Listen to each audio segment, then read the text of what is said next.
Hey guys, welcome to MoneyMatrix, where today I'll be talking about how to start investing with just $1,000. You don't need tens of thousands of dollars to start investing. If you have $1,000 sitting in your bank account right now, you can start building long-term wealth, starting today. In this video, I'll walk you through how to invest your first $1,000 using ETFs, explain what I personally invest in, and how you can use these same strategies to generate passive income and let your money grow. 1. Choosing your brokerage account. To start investing, you'll need a brokerage account. These platforms allow you to buy and sell investments like ETFs and stocks. Here are some beginner-friendly options: Fidelity, Charles Schwab, Webull, Robinhood. I personally use Charles Schwab and Fidelity. Once your account is created, you'll link your bank account and deposit your money. Once that's done, you're ready to invest. 2. What is an ETF? With $1,000, I recommend starting with ETFs, which stands for Exchange-Traded Funds. An ETF is a bundle of stocks you can invest in all at once. Instead of buying just one company, you're buying a piece of many companies. This gives you instant diversification and lowers your risk. Most ETFs follow an index like the S&P 500 or the NASDAQ 100, and they trade just like regular stocks. Let's go through some of the best ETFs for beginners, and the ones I've invested in myself. 3. My favorite ETFs that I personally invest in. SPY. This tracks the S&P 500, which includes 500 of the largest U.S. companies. It's highly liquid and one of the most widely traded ETFs. I personally invest in SPY not just for long-term growth, but also because I can sell covered calls on it to generate passive income. One of the strategies I use with SPY is selling covered calls. If you own 100 shares of SPY, you can sell someone the option to buy it at a higher price and get paid for it. This generates weekly or monthly passive income while still holding SPY for long-term growth.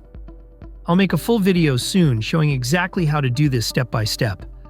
VOO, similar to SPY but managed by Vanguard, and it comes with slightly lower fees.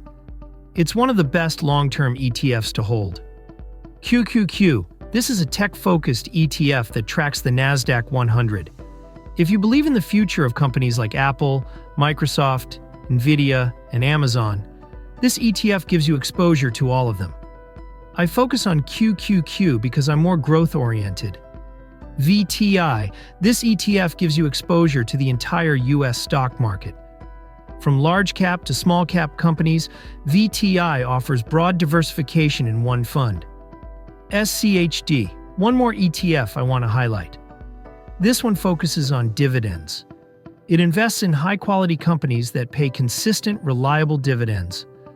When you reinvest those dividends, you unlock the power of compound interest. For example, if someone invested $10,000 into SCHD in 2013 and reinvested all their dividends, that investment would be worth over $23,000 today. That's an average return of about 11% per year, just by holding and compounding. I personally invest in SCHD for this reason. It grows, and it pays you along the way. 4. High-yield savings accounts. If you're holding cash, don't leave it in a traditional savings account. Banks like Chase or Bank of America give you almost no interest, typically less than 0.05%. Instead, use a high-yield savings account, which pays around 4 to 5% interest. For example, $1,000 in a high-yield savings account could earn you $40 to $50 per year, completely risk-free. Some great high-yield savings options include UFB Direct SoFi American Express High-Yield Savings Account. This is a great place to keep your emergency fund or money you haven't invested yet, instead of keeping them in a traditional account. 5. The power of compound interest. Whether it's ETF dividends or high-yield saving account interest, compound interest is your best friend.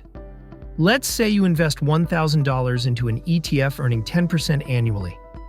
In 10 years, it grows to about $2,593. Now, if you keep adding just $50 a month, your total would grow to over $9,000 in 10 years. That's the magic of consistency plus time. The earlier you start, the more time your money has to multiply. So, if you have $1,000 and want to start investing, do it now. These ETFs give you exposure to top US companies, and combining them with a high-yield savings account gives you both growth and security. It's not about timing the market, it's about time in the market. Thanks for watching. If you found this helpful, drop a like, subscribe, and turn on notifications for more investing videos. Comment below with the ETF you're planning to start with, or ask me anything you'd like explained in a future video. And don't forget, covered calls, dividend income, and passive investing breakdowns are coming soon right here on MoneyMatrix.